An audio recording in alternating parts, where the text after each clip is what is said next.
Welcome to The Riddles of the Sphinx.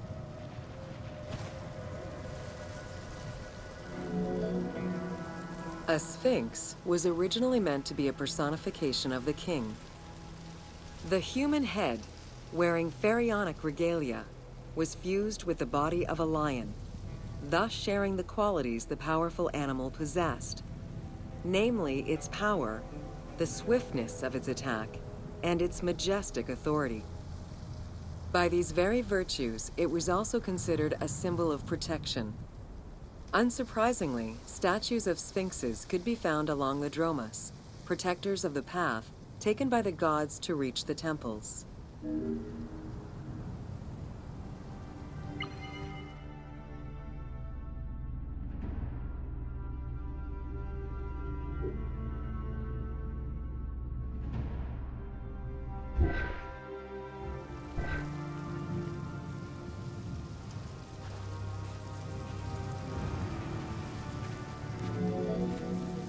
Over the centuries, enthusiasts and historians alike have wondered, who built the Sphinx?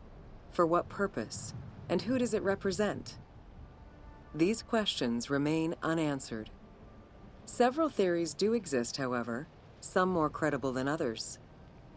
One theory supposes that Jedefre chose to pay homage to his father Khufu by building the Great Sphinx of Giza. The stone temple on the eastern face of the Sphinx would have been added later on by his brother and successor, Khafre, in order to strengthen the divine worship of their father. It would be the first Egyptian temple oriented with the sun.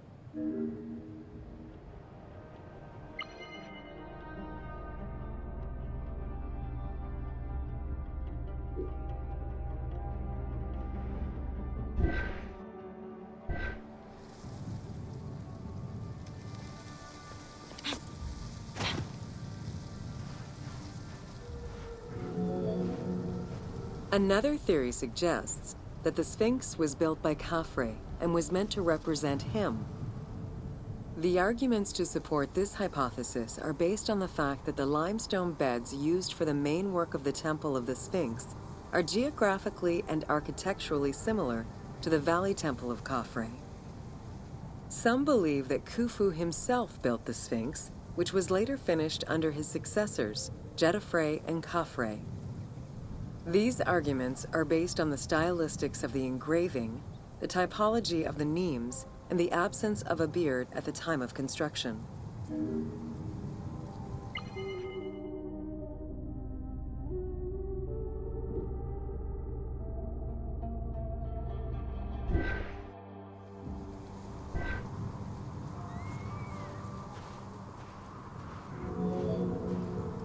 While ancient Egypt as a whole leaves a rather monochrome vision of its monuments and statuary, it is vital to understand that in ancient times, absolutely everything was painted.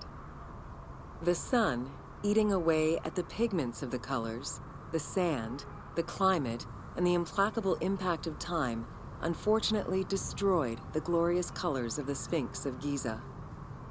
Documents from an Arab Egyptologist of the 12th century, Abd al-Latif al-Baghdadi, indicate that traces of red were still visible in his time. Today, however, the only color that remains are traces of red close to the ears of the Sphinx, as well as hints of blue and yellow on the nemes, traditional colors for that type of headdress. The pigments for the color red were man-made, obtained by mixing different products such as clay, quartz sand, and very finely crushed hematite.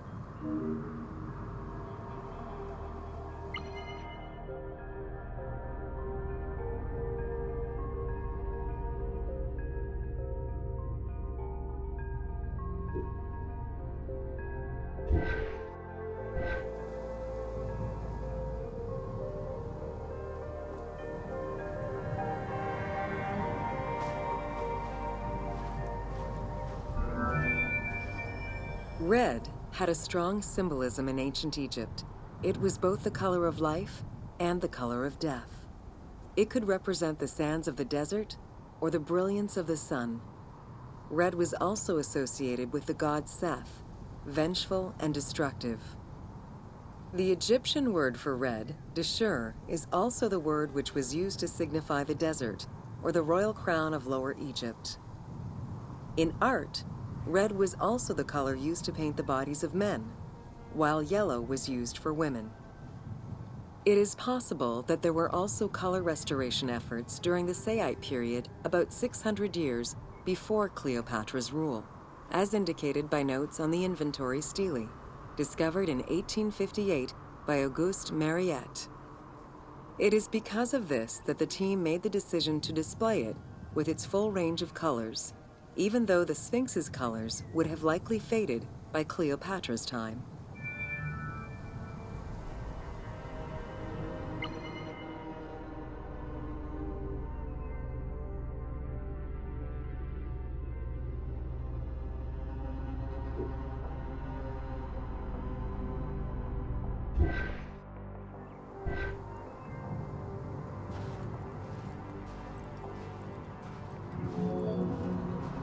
Dating from the 4th dynasty, approximately 2600 to 2500 BCE, the Great Sphinx of Giza is the oldest and largest sphinx that we know of. Carved from a natural limestone outcrop, the Sphinx measures 19.8 meters in height, 73.2 meters in length, and 14 meters in width.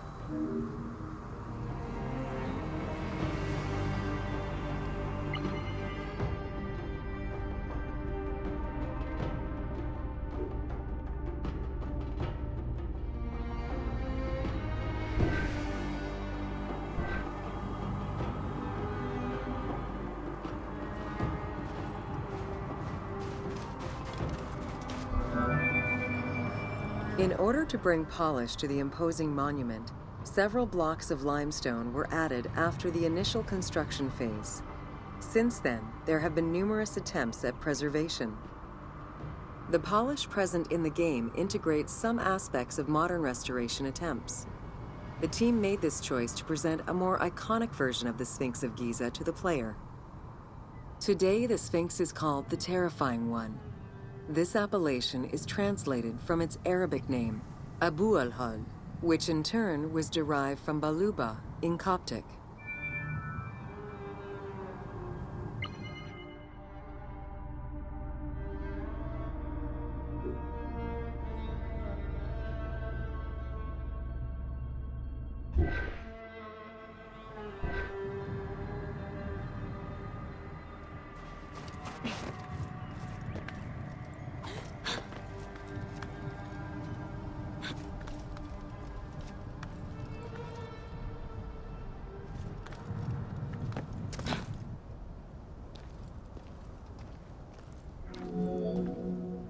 The Sphinx as a whole was carved in situ from a natural stone promontory. Its head was built in a limestone peak of the Mukutam Plate, and the body was sculpted in the underlying rock layer where it is located. The degradation of the Sphinx is due in particular to wind erosion and the different quality of limestone used in its construction. The level of sodium contained in the groundwater which abuts the stone is also a contributing factor.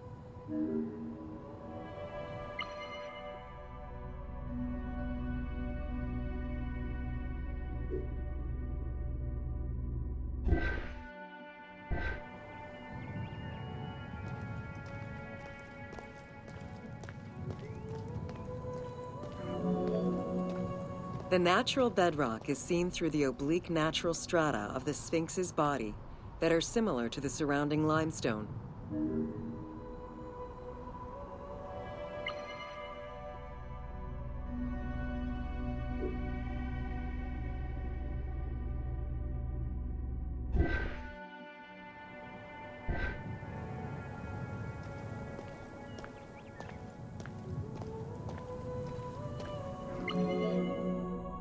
Since antiquity, people have always believed there was a hidden tomb deep within the Sphinx. It is thought that attempts to plunder the Sphinx began as far back as the First Intermediate period. Since then, numerous attempts to pierce the Sphinx's secrets have been carried out, leaving indelible scars upon the monument.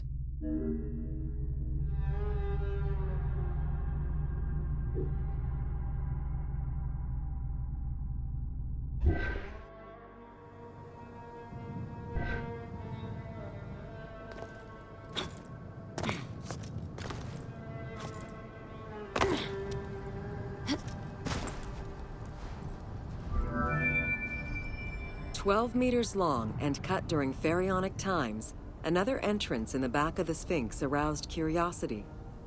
Although Thutmose IV attempted to seal it off, it was possibly reopened by treasure hunters. It was rediscovered by Howard Vyse and mapped more recently by Mark Lehner. This entrance at the back of the Sphinx leads to different cavities of a few meters each, in directions going inside the statue's body and under the surface. The team has used this opportunity to extrapolate a little more.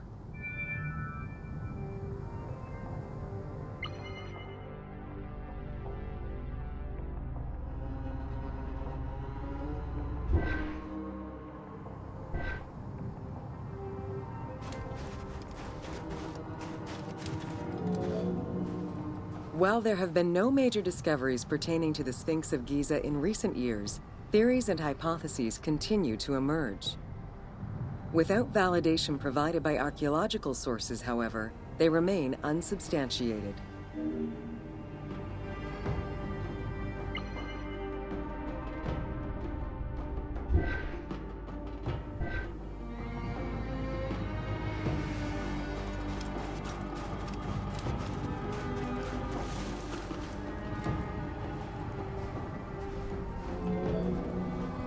The first of the main theories as to the Sphinx of Giza's meaning posits that the Sphinx was originally a massive representation of the god Anubis.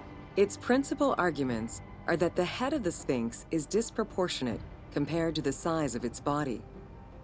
The second theory believes that the representation of two sphinxes on the stela of Thutmose IV would indicate that another stone sphinx had existed on the site itself, possibly even in paired symmetry on the other side of the Nile. However, neither of these theories can be verified in any way.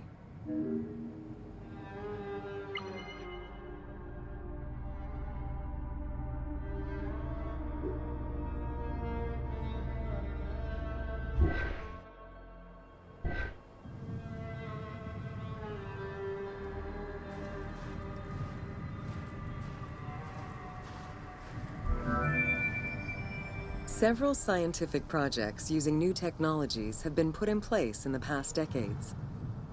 The most important was led by Mark Lehner and his team, who specialize in the study and survey of the Giza Plateau, including the Sphinx site. The mapping made it possible to see the materials used to construct the Sphinx, analyze the different layers of erosion, and figure out the most fragile areas to protect. After a few attempts at giving the Sphinx artistic proportions, the team instead decided to use photogrammetry mapping to faithfully reproduce the proportions of the Sphinx.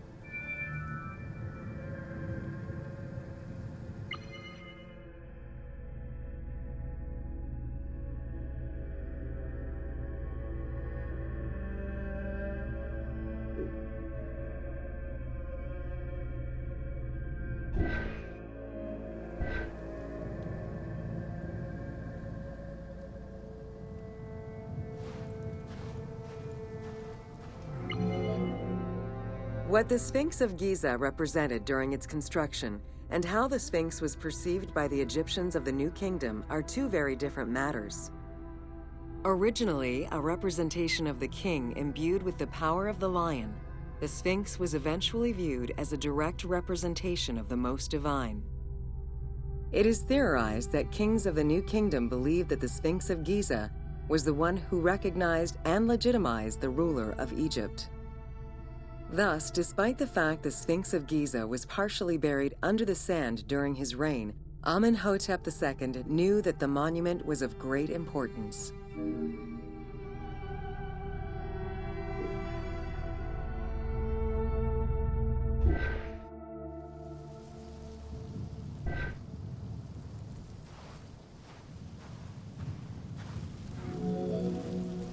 Amenhotep II built a second temple dedicated for the Sphinx as Horemakhet to pay homage to Khufu and Khafre, his predecessors. It became a common habit for this dynasty to spend time with their royal courts at the Sphinx. Its sanctuary became known as Setepet, the Chosen.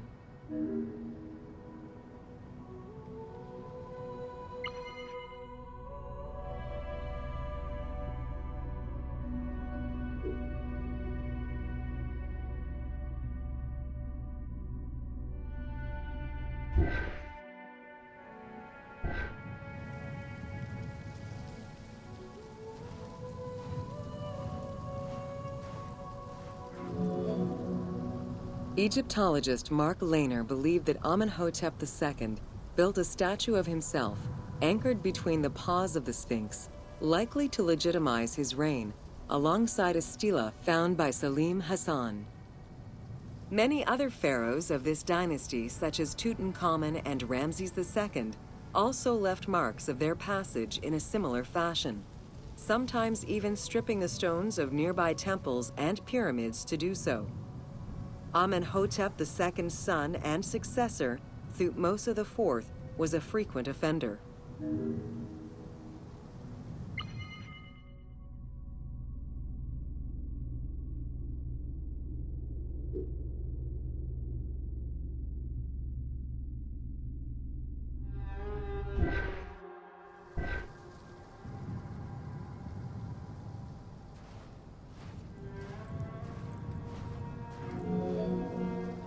While sleeping between the Sphinx's paws, the future Thutmose IV saw in a dream the god Horamakhet proclaiming his coming accession on the throne of the two lands. This was, of course, on the condition that he remove all of the sand covering the Sphinx, which stood guard as the personification of the god, and should thus never be engulfed by the sands of the desert.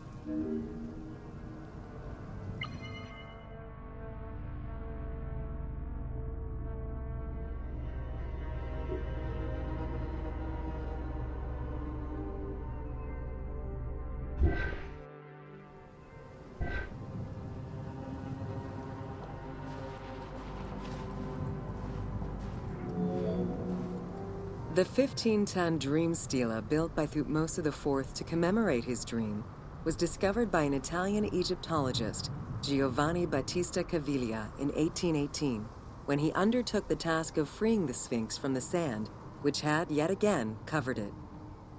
Caviglia was looking for an entrance into the structure of the Sphinx, but instead he discovered an open-air chapel and stelas between the paws. Ashes from a ceremony were still present. Protected by sand, they quite possibly were from the last ceremonies in Roman times.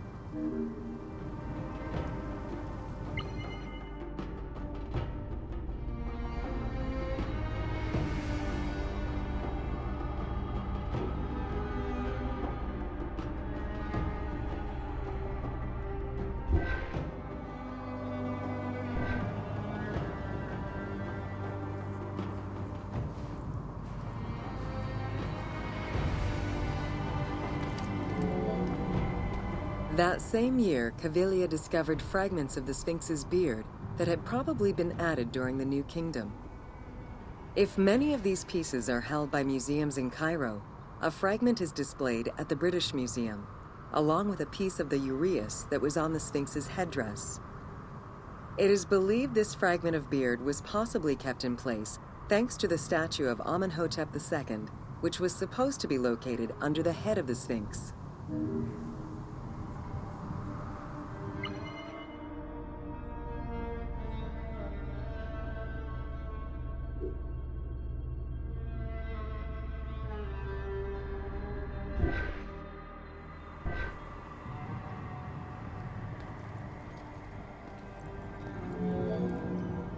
A popular cultural legend purports that the nose of the Sphinx of Giza was lost during the time of Napoleon Bonaparte to the cannon fire of French soldiers in training.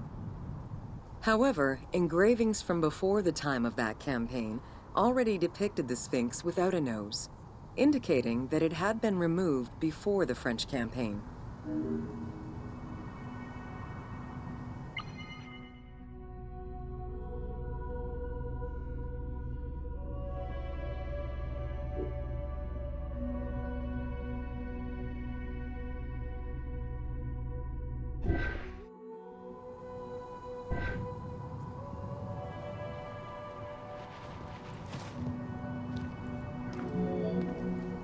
The most plausible hypothesis is based on the research of the German historian Ulrich Harman. During the 1980s, Harman compiled medieval sources written by Arab authors. In doing so, he discovered that the Sphinx was once perceived as a favorable omen, a deity supporting sediment-nurturing floods and crops.